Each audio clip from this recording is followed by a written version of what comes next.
Hi, everyone. Thanks for inviting me to your meeting tonight. My name is Liz Benneian, and I'm a former newspaper editor with a degree in science who has been leading citizens groups for 20 years. Back in 2005, I was living in Oakville, Ontario, and I was the president of a community group when I learned about Halton Region's plan to build an $800 million incinerator next to their landfill. When I first heard about it, I wasn't too concerned.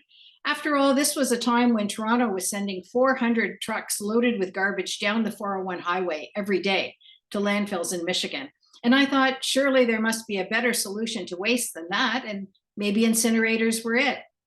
I voiced that opinion to a friend and a colleague, someone whose experience and wisdom I trusted, and he looked at me in horror and said, "Liz, you need to learn more about incinerators."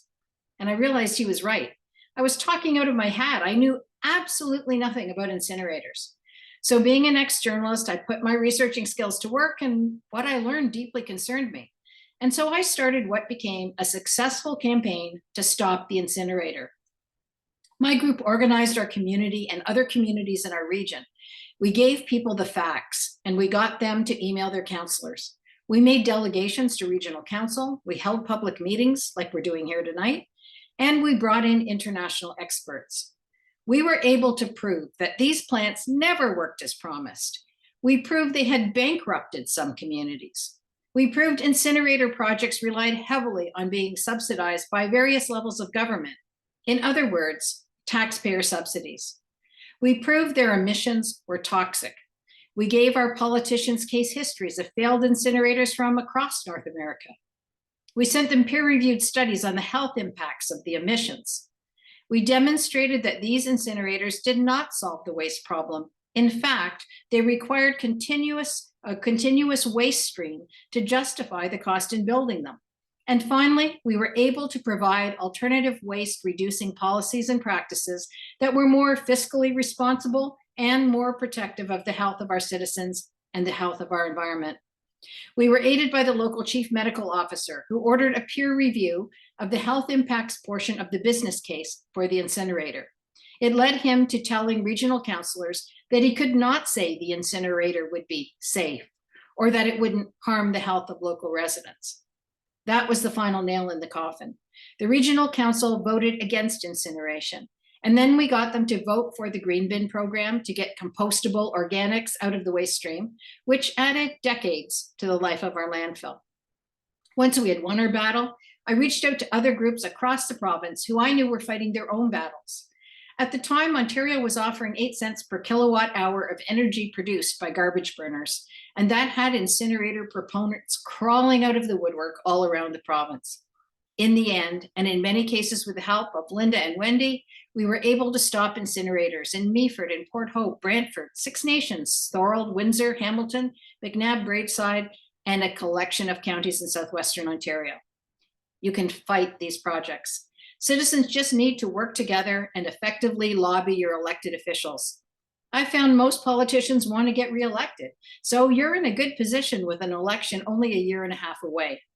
You can make it clear that no politician who is in favor of the incinerator will get your vote.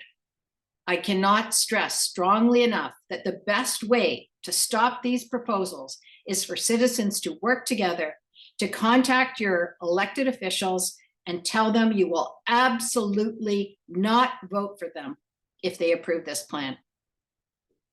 After fighting these incinerator projects around Ontario for years, the one thing I can tell you for sure is that they don't work safely for municipal waste.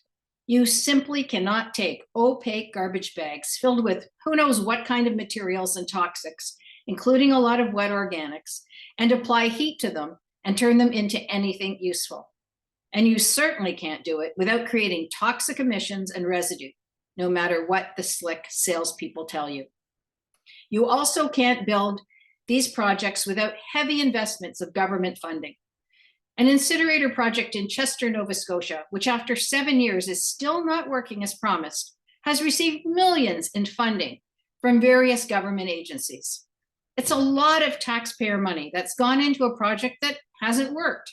And the worst part was, it was the citizens who had to do the detective work to prove it wasn't working when the former mayor of McNabb, Braeside, was promoting Sustain to build an incinerator in his community. As part of helping local residents opposed to the incinerator, I personally called up the municipality of Chester, Nova Scotia, and asked them how Sustain was working there. And it wasn't. As well, a member of the McNabb Braeside Citizens Group called Comex BC, where Sustain was trying to sell their scheme. And Comex said the same thing.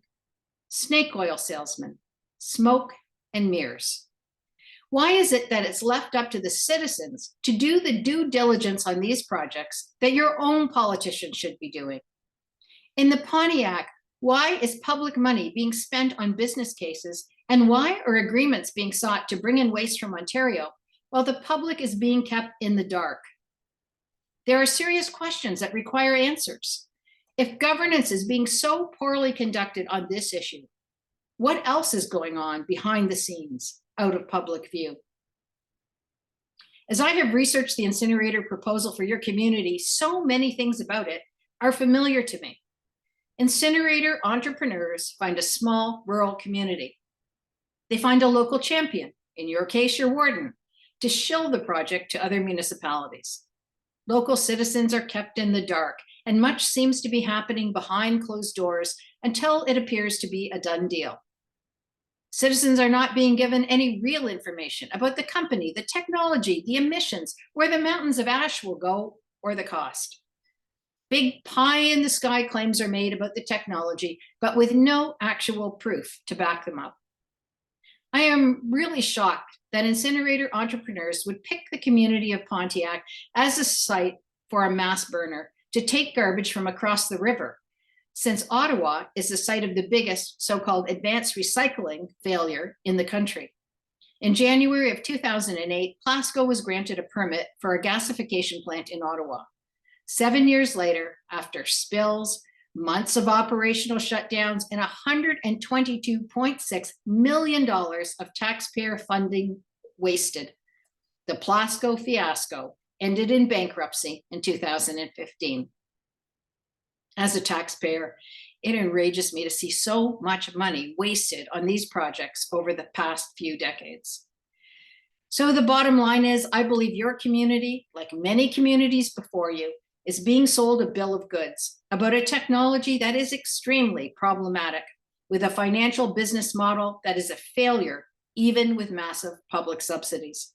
I'm also shocked that the incinerator promoters are trying to bring in almost 500,000 tons of garbage and a dirty, polluting technology to a community that has built its future on its tourism, its natural outdoor attractions, its agricultural industry, and its numerous thriving local businesses.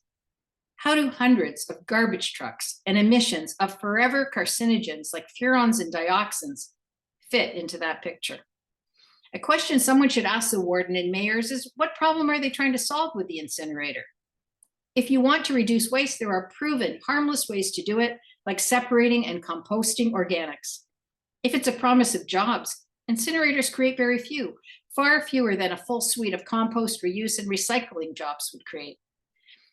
It should be obvious that the problem of waste generation cannot be solved by an incinerator that requires the ongoing production of waste.